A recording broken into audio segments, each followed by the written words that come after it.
Before he went into the darkness, he was 90% sure he was going to retire. When he came out of the darkness, he realized that he wanted to play. Then the New York Jets went to visit him in Malibu and LA. Woody Johnson, Joe Douglas, Robert Saleh, Nathaniel Hackett. It wasn't that the Jets were having a sleepover at Aaron Rodgers' house in Malibu. Aaron spoke on the Pat McAfee show, and he said the Jets and the brass were there for 4 hours. They spoke about how he would fit with the New York Jets moving forward if the Jets could make the move to bring him in. Aaron Rodgers liked what he heard. And you heard on the Pat McAfee show very interesting things that bothered Aaron Rodgers moving forward, possibly playing for the Jets. Rodgers mentioned Nathaniel Hackett being hired as an offensive coordinator was an attraction for him. But he didn't like how Pat McAfee said that Woody Johnson and Joe Douglas, they played poker and they got it right. And that bringing in Nathaniel Hackett attracted Aaron Rodgers to want to play for the Jets. He got upset because Pat McAfee made it seem like Nathaniel Hackett wasn't a good coach. He wasn't a guy that helped Aaron Rodgers grow as a quarterback in Green Bay. Made it seem like Aaron Rodgers made Nathaniel Hackett, which Aaron Rodgers stuck up for Nathaniel Hackett, saying that he is a good coach and that he had a big part of his growth as a player when he was in Green Bay. He believed after Friday of last week that he wanted to be a Jet. He wanted, after he sat down with the Jets, he wanted to throw the ball for a couple of days, figure out in a week that he can get on a field and be able to do this for a full season or maybe 2 full seasons. He realized that he still wanted to play, and that's when he said he knew on Friday that he wanted to play for the Jets. Is he an elite quarterback still? I believe he's still a top 5 quarterback in this league. He played with a broken thumb last year. He never made any excuses on the way he played. He played with a bunch of rookie wide receivers. Christian Watson, being drafted in the 2nd round last year, finally developed later in the season. He didn't have Jordy Nelson. They did bring Randall Cobb back, but Randall Cobb is a washed-up 32-year-old wide receiver. The only reason why they brought him back because he's one of Aaron Rodgers' best friends.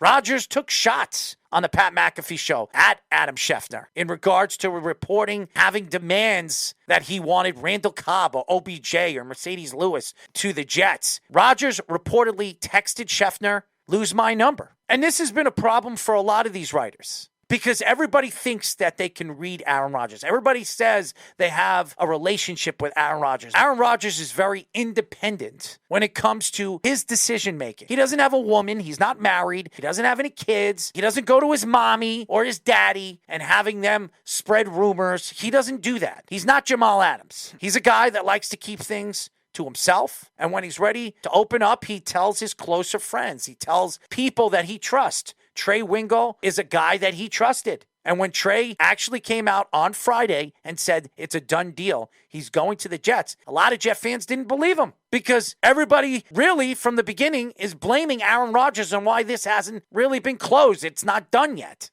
But Aaron Rodgers went on the Pat McAfee show and he said, I already told him I want to be a Jet. I'm ready to move forward. I'm ready to move on in my career. Thanking the Green Bay Packer fans, telling everybody how much he hates the GM and the president of the Green Bay Packers, telling everything about his career with Green Bay from the beginning to the end, saying that all the people that drafted him, all the people that had faith in him and believed in him are no longer there with the organization. There might be 1 or 2 scouts that are still working for the organization. The brass now is completely different. He took shots at the brass of the Green Bay Packers, saying that they don't really respect any of their veteran players. They absolutely threw Brett Favre under the bus, Jordy Nelson under the bus, even Randall Cobb, Greg Jennings, every one of them. Aaron Rodgers didn't want to be one of those guys that were thrown to the wolves. And then he laughed. He chuckled in the interview, saying that finally, I'm one of those guys that are going to be thrown to the wolves. Am I upset about it? No. I love this organization. I love wearing the G on my helmet, but it's time to move on. All I wanted them to do was be honest with me. And the Green Bay Packers and that brass were not honest with me. He still believes he has at least another 2 or 3 years left in him